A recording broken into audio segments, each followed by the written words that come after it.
Well, folks, one thing that I wasn't prepared for this year was all of the W's that the left was going to get. Starting from Mark Carney to the Ukraine war. These guys haven't lost yet this year. So that's just what you have, folks. The Ukraine news over the weekend of Vladimir Putin doing bad things over there and making Trump heap mad. The world will be waiting to see what the response is from that, but I'm betting it'll be astronomical. In other news as well, there was a walk for Israel over this weekend that Ezra Levant covered, and we will be showing clips with that. And folks, we have the great return of the House of Commons. That's right. I also forgot that we had a House of Commons, and it opened today. They are currently voting in the Speaker of the House, and I will just show some clips of the grand opening of Question Period. All that and more on today's episode of Niagara Due North, folks. I'm your host, Parmesan.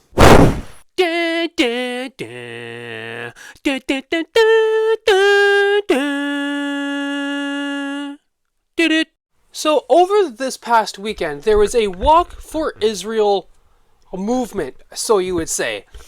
And tens of thousands of people flocked out to the Toronto streets for this. Check out this post right here from Brian Lilly, guys. End of the walk. What a sight. Look at that. Now, normally I only see sites like that on X when it's regarding a different country. You don't usually see Canadians come together like that.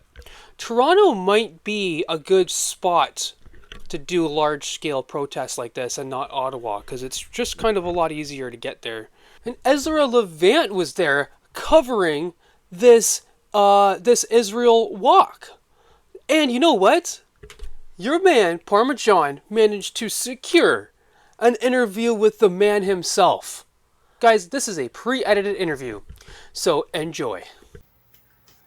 So Ezra, you are at the walk right now. Tell me, why are there so many fruit boots at the walk? You can see a bunch of Toronto police cars and a police bus and police blockades. Oh, sorry, they were cops. And so tell me then, what's so dangerous about this march with Israel? Because over there is the so-called March with Israel, and I call it so-called because, of course, tens of thousands of people are marching with Israel and marching against anti-Semitism. But, as you can see, about 100 anti-Semitic hate marchers, pro-Hamas activists, have decided to position themselves at a choke point on Bathurst and Shepherd. Choke point? That sounds violent. Surely there's no counter-protesters there. Now, police knew that there would be counter-protesters, so they had a way to sort of separate the two camps, but the pro-Hamas side simply ignored that and came out en masse along the route here.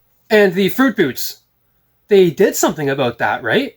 And police, instead of moving the Hamas protesters, decided to escort them, to assist them, and to create a choke point where Bathurst, which is normally 4 lanes wide, they narrowed it to 2 lanes and created a choke point where Jews had to pass through a narrow corridor with pro-Hamas anti-Semitic hate being shouted at them by a PA system on both sides.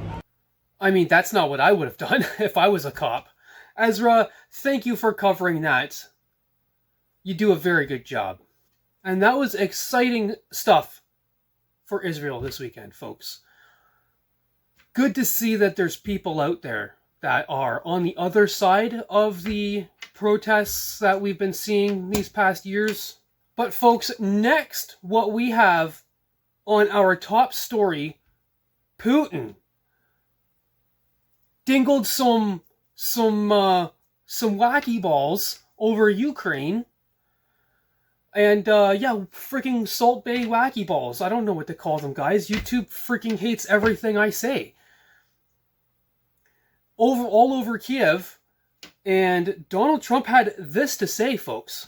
Now, folks, next on today's top story, Donald Trump is one angry mafka.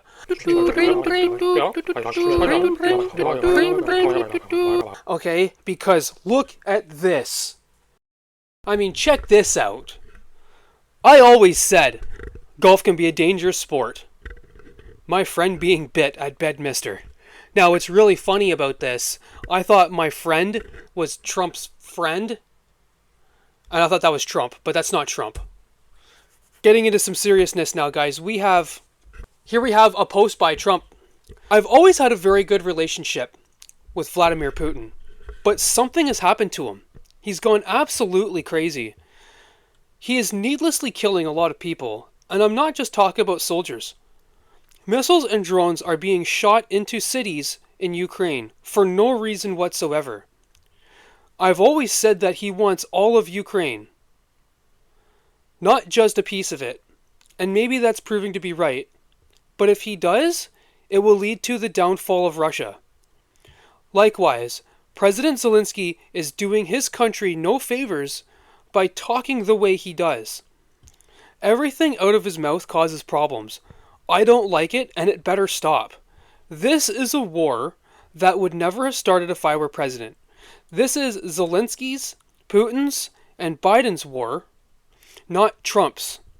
I am only helping to put out the big and ugly fires that have been started through gross incompetence and hatred. You see, when Trump says stuff like, I don't know what's happened to him, he's gone crazy, it makes me think there's something else going on. Like, not craziness, it makes me think there's something like behind the scenes going on. Big billionaire wigs that we don't get to see, eh? This, folks, is what he said on Fox News. Surprised. I'm very surprised. We'll see what we're going to do. What am I going to do? Provide us an update on Russia and Ukraine as well. Yeah, I'll give you an update. I'm not happy with what Putin's doing. He's killing a lot of people, and I don't know what the hell happened to Putin. I've known him a long time, always gotten along with him, but he's sending rockets into cities and killing people, and I don't like it at all, okay? We're in the middle of talking, and he's shooting rockets into Kiev and other cities. I don't like it at all. President, what do you want to do about that? I'm surprised. I'm very surprised. We'll see what we're going to do. What am I going to tell you? You're the fake news, aren't you? You're totally fake. Any other questions? I don't like what Putin is doing, not even a little bit. He's killing people. And something happened to this guy, and I don't like it. Uh-oh, man. I'm telling you. I am telling you. Comment your predictions down below, guys. What's going to happen here? I will say, coordinated assault, thousands of POIs, largest ever. Okay, billions and billions of largests. I'm expecting enormous sanctions. I'm also expecting pressures on trading partners of Russia to stop doing deals with Russia. That's going to be a lot of Middle East stuff that Trump just went to. Trump just helped out Syria. Trump just lifted sanctions off Syria, right? Russia ditched its naval base in Syria. So I expect the world to be a lot less friendlier to Russia. This is no wonder they didn't want this guy in. And folks, next, lastly, we have question period. Question period finally returns today. It's going on right now as we speak. The House leader just got sworn in 30 seconds ago, and I thought I would go through and show the tradition of opening the House of Parliament.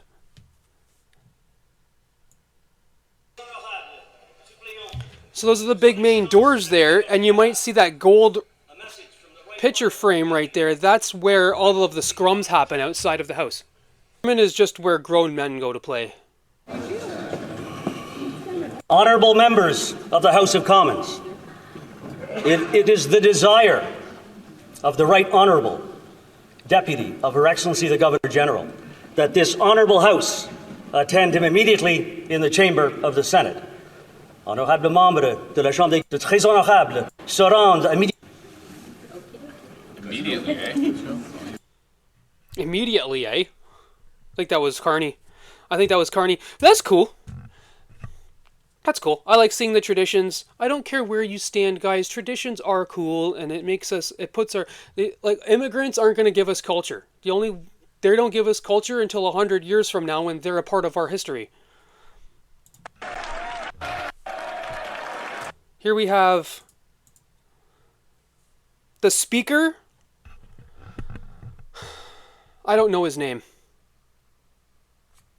but here he is.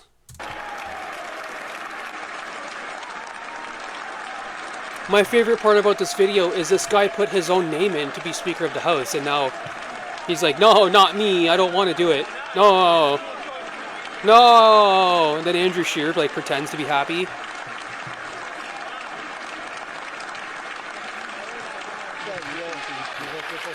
I'm going to lay out my predictions for you guys all right now. Carney might have come in with some agenda, but I think Trump is getting in the way of Mark Carney's agenda. I don't think Trump is going to let him do what he wants, and I think there's some extortion at play there because of Carney's ties to China. And I think we are going to see quite an amazing government out of the Carney administration. As much as that hurts to say, they've been talking big game. We want to see them walk. Right, folks? Comment down below, subscribe, hit that like button. Just because.